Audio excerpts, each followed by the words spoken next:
Hi guys, hope everybody is doing really well today. Today is the part 2 of the recent visit to my good friend Roger, the collector of adjustable spanners. Roger's been collecting for over 60 years. I think he's 83 years old, and he's been collecting since he was about 20. So Roger's got a quite magnificent collection of adjustable spanners. Far exceeds mine in volume, because mine is most of his, to be fair. So me and Alex went. Alex bought a bunch, and this is the last of what I picked up from Roger. So I'll go through them quickly, and you can see why I picked them up. So first things first, this is a Garrington, which is a very plain spanner, but I thought it would be a nice pairing with the Garrington Grebe, which is the adjuster. This is the common design, but you seldom see these, to be fair. 12-inch. So this is in the original NOS condition with the original paint, and this one needs a good cleanup. So this will be a candidate for a nice clean. When I get to the wire wheel, I've got a whole bunch of wire wheeling stuff to do. And we got this really cool chroma style wrench. Normally they're like this, but this one says Susie or something. Chroma, slightly different design, so I thought I'd pick that up because it's slightly different and put it with the collection. I got a very nice King Dick type 3-inch little spanner, girder type spanner, so that'll be a nice addition to the miniature collection. A nice little plain penknife, I thought it was a bit of fun. We've got a lovely twist like knots type spanner. What's really cool about this is it has a built-in screwdriver on the top, flat head, so it's kind of a multi-tool. So I thought that was funky. Yeah, this is the other type of chroma, slightly different to the one I've got, so I picked that one up as well. We've got two Lovis BSA, which make the adjustable spanners, and I've got a very cool BSA item to show you in an upcoming video. But these are two BSA bicycle spanners from the 1930s. We've got a quite rare early British, oh, I forgot the name of it now, but let me have a look. Manchester wrench. Let's have a look at the writing on it. The Manchester spanner. They made many designs. I have a bunch of them. The one I picked up is a double, but they're quite rare, so I thought I would give it a whirl nonetheless. This one, you can see it says Manchester spanner, and they're all made by the same company, so that was a bit of fun. So one of those. I've got a French type adjustable spanner, bit of fun. We've got this French quick adjust Velux spanner, and how you work is you can take off and have the quick adjust, or you can have the mechanism on and have the fine adjust as well. I do have one of these already somewhere. Here we go. So that's a nice set. I don't know how many sizes they made, certainly at least two of that design. I've got two other small 4-inch spanners. We've got quite common ones. We've got an Allura, and we've got a Better Grip USA, little adjustable spanners, but I thought they'll be nice for the draw. And then we've got a really nice homemade spanner, a shop project with lovely knurling and nice peening. This is a beauty. And we got this one here, which is also a great peening job with knurling on the screwdriver. And I love these sort of homemade jobs. The more rustic, to be honest, the better. I've got a whole bunch of these, and I just find them fascinating, the different mechanisms. Some are just complete one-off designs, and some are copies of actual you know, patented designs. But these two are lovely additions to the 24 or so of those homemade projects which I've managed to pick up. So I was quite pleased to pick up those two homemade projects. This is a German type spanner here. You can see here, German type, quick adjust. The mechanism comes off. So I thought that was a bit of fun. Right, so we've done all those. Now I'm going to show you these. Now this is a multi-tool. This comes off the bottom, and inside is a multitude of bits, and then this sort of pushes on and screws back on, and this can wedge in there as a multi-tool, and they all do the same. I've got a bunch of these. I'm sure I picked up 2 of these, but I can only seem to find 1. I've also got multiple designs of these with the same stuff inside the middle. So this will be a nice addition to the multi-tool collection.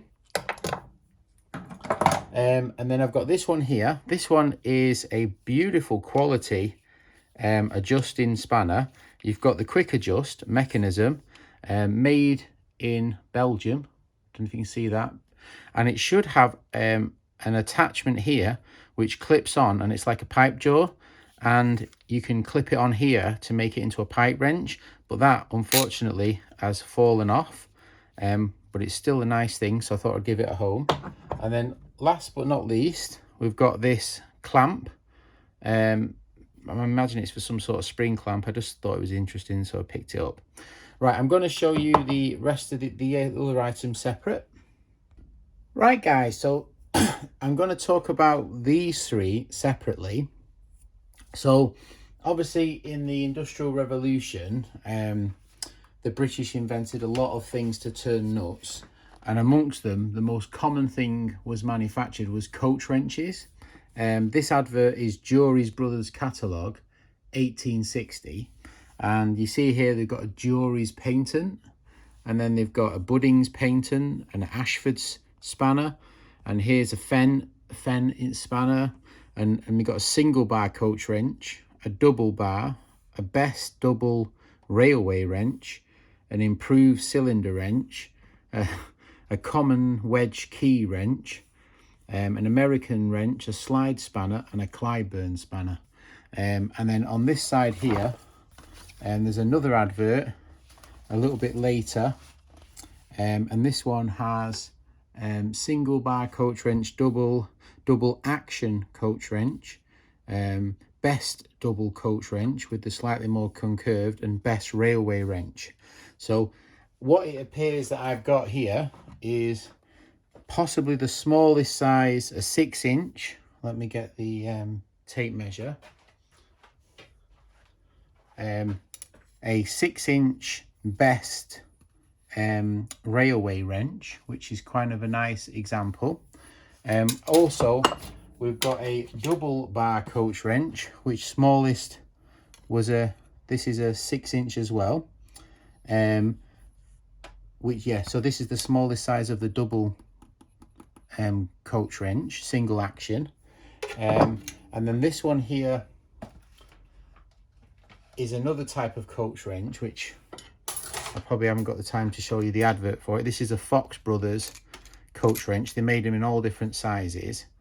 They made these double bar coach wrenches, like this is an 8-inch. This was, I thought was small when I found it. But they do go all the way up to absolutely humongous sizes. And you cannot store them all, it's impossible.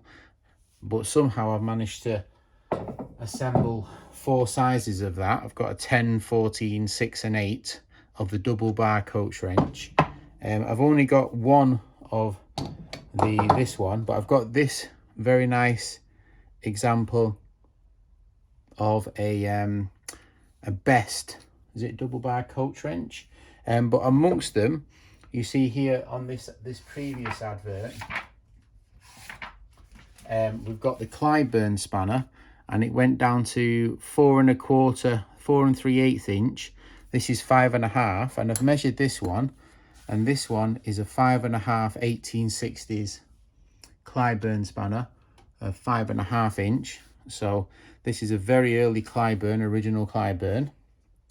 And then we've got the slide spanner, which is this one here, which this one is made in Sheffield by whoever they are, brothers.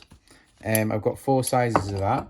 And then this improved cylinder wrench, this one was made by Matheson's of Glasgow, improved cylinder wrench. So it's really, I'm really looking forward to finding different examples. This is a single bar coach wrench. I have 3 sizes of this, and this is a very early Palmer cylinder with the hammerhead on the back, more similar to that. So I'm always trying to find different small examples of early cylinder wrenches. So it's quite nice to add to the collection of different. I've just got a splinter down the nail. I'm gonna have to get the splinter out. But yeah, you can't collect them all because they just go up in humongous sizes. In fact, yeah, I didn't include this type of, I've got a few sizes of this Palmer small. So this has got the hammer version and the plain version, and then the more ornate version of the same size. So my sort of thoughts are to try to find the smaller examples and find, you know, so I can keep sort of 1 or 2 of each design, because it's impossible to keep them all if they're that size. So it's hunting down the smaller examples to find. But yeah, really love this advert from 1860. This is one of my favorites, the Fenn improved spanner, which is this one here. And this one is a really lovely spanner with the quick adjust, which wedges down with the teeth here, and it's rock solid. Really good design. Maybe it was difficult to manufacture, but this is one of my favorite designs. But yeah, hopefully you enjoyed this video and it didn't go on too long, showing you a few early British spanners or wrenches. All right, thanks for watching. If you got this far, take care, have a lovely day. Bye bye.